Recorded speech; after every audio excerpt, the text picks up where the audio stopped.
Magandang araw po mga kaibigan. Dito po ulit tayo. Meron po party-party sa bahay, ano? Tapos si Amo, hindi siya napaluto dito. Bali, nabili lang siya ng, ng karniro ba? Tapos ipinaluto yung sa labas. Tapos alam nyo ba kung ilang servings din ng malalaki? 1, 2, 3, 4, 5, and 6. Ayan guys, tingnan nyo kung ano pagkain dito. Sa Middle East, ganito yan sila dito. Oo. Tapos nakaupo yan sila kapag kumain. Pero tapos na sila, dinala na dito sa kusina.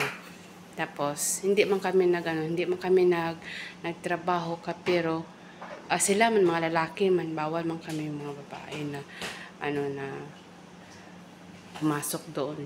Tapos nilagay lang namin dito sa loob ng kusina. Meron naman yung kuha niya na taga-restaurant yata. Ayun guys. Eh.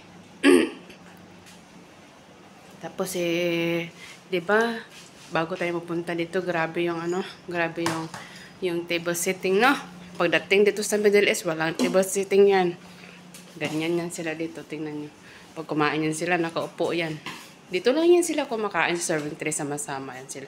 Kung nagkakamay pa yan, walang mga kutsara yan, walang mga tinidor. So anyway guys, gusto ko lang ipakilala yung kaibigan kong maganda. Hi, sister, hi.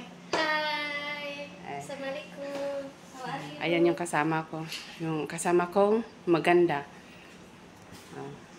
So, bye. Yan lang po. At maraming salamat.